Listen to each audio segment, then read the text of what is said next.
Assalamualaikum warahmatullahi wabarakatuh. Ada pertanyaan lagi ya, Bang.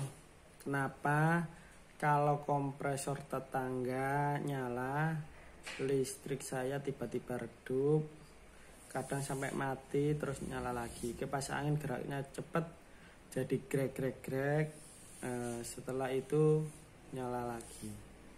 Ya, itu karena tegangannya drop ya guys ya. Jadi itu tanda-tanda tegangan drop, yaitu ya lampu meredup, kipas nyalanya cepat jadi pelan, itu salah satu tanda tegangannya drop.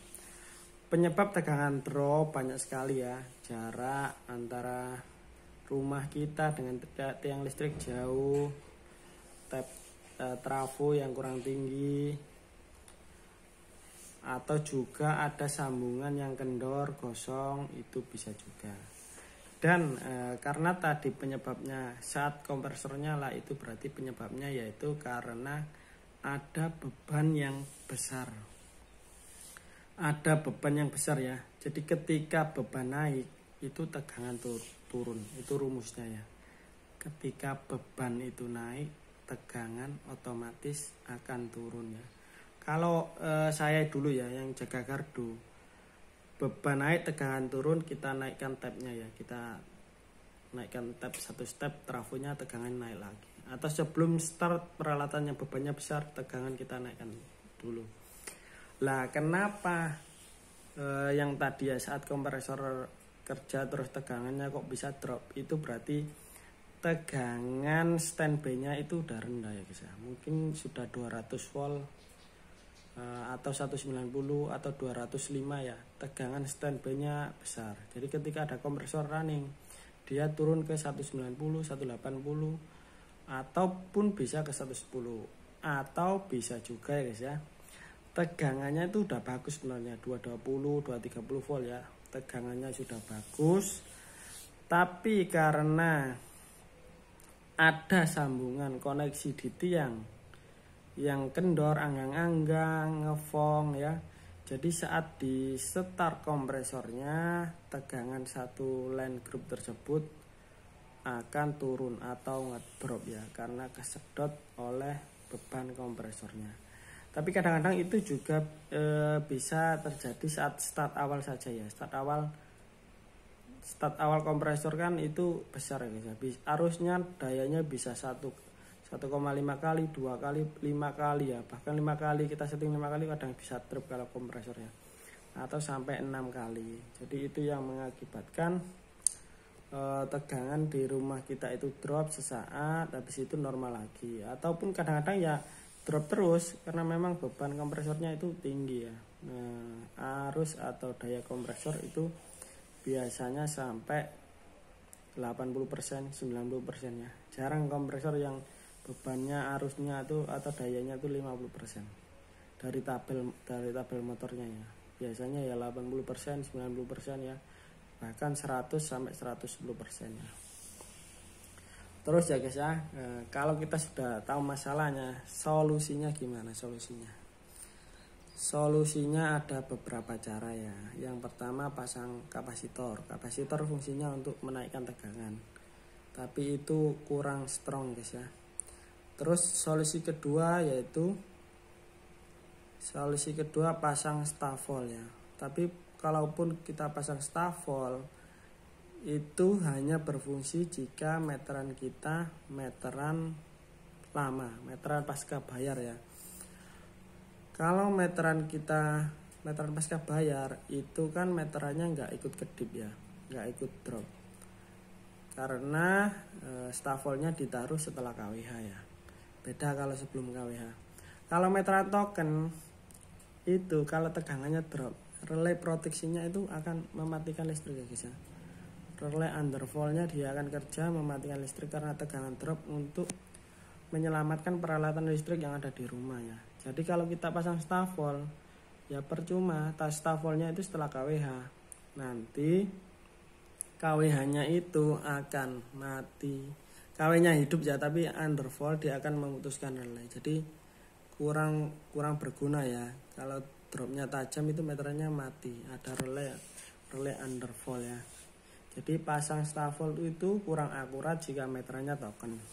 Jika bukan meteran token maka itu akan lebih akurat ya. Nah, solusinya gimana ya? Solusinya ya gampang aja guys ya, gampang susah. Tinggal kalian tekan 41 enter, atau nanti sebagai bukti ya tegangannya berapa, kita lapor ke PLN Mobile ya. Kita ceritakanlah kronologinya ya. Saat ada start kompresor tegangannya drop, nanti biar PLN yang mengerjakan ya untuk dilakukan perbaikannya. Perbaikannya apa saja bisa ya, bisa pindah jalur. Kita dipindah ke jalur yang masih sedikit lebih dekat, jadi tegangannya lebih tinggi. Yang kedua bisa dinaikkan tab trafonya. Dinaikkan, kalau trafonya naik maka tegangan standby-nya naik. Yang ketiga bisa dilakukan perbaikan sambungan ya, jika karena itu akibat sambungan yang kurang rapat, itu bisa dilakukan perbaikan sambungan. Terus yang terakhir ya bisa dinaikkan di trafo gardu induknya ya, dinaikkan tab trafo di gardu induk. Jadi seperti itu ya solusinya. Kalian bisa laporkan kejadian itu ke PLN Mobile, PLN 123, atau DM lewat Twitter ya. Karena apa ya? Karena tegangan drop itu juga bisa merusak peralatan seperti apa saja, seperti kulkas, AC ya, terus elektronik yang belum canggih itu ya juga bisa rusak ya, TV LED tegangannya ya. Terus ya selain tegangan drop itu kan banyak ya, tadi kan karena kompresor, itu juga bisa karena sambungan, karena kabel panjang ya. Ada juga yang lebih berbahaya sebenarnya guys ya, seperti yang di rumah saya ini bukan tegangan drop tapi tegangan tinggi ya, over voltage. Nah tegangan tinggi ini untuk kWh meteran lama itu nggak aman guys ya, karena dia nggak bisa memutus arus ya. Kayak kWh di sini saya ini kWh biasa, jadi kalau tegangannya tinggi itu lampu sering putus ya, sering meledos. Lampu sering putus. Kalau kWh token itu lebih safety. Karena apa? Karena kalau tegangannya tinggi dia itu akan mematikan dirinya sendiri ya. kWh-nya tetap hidup, cuma relay proteksinya dia open. Nah itu maka dia akan mengamankan listrik di rumah kita. Solusinya sama ya, itu kan solusi tegangan, itu kan masalah sumber listrik ya, masalah dari kWh ke tiang listrik. Jadi itu wilayahnya PLN. Kadang ada orang yang tanya, alah ujung-ujungnya lapor ke PLN. Ya memang ujung-ujungnya lapor ke PLN, karena PLN adalah penyuplai ya, pemilik dari listrik tersebut. Kita sebenarnya bisa dandani ya guys ya, cuma ya bukan wewenang kita, malah kita kena denda.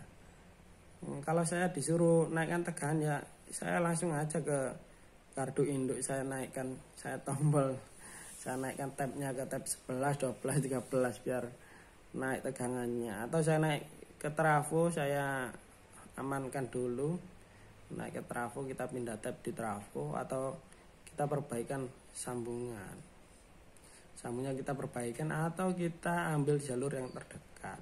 Bisa-bisa saja ya guys ya, tapi bukan kewenangan kita. Itulah guys ya masalahnya. Kalau masalahnya yang ada di dalam rumah, antara KWH ke instalasi dalam rumah, itu tanggung jawab pemilik rumah ya, bisa didandani sendiri.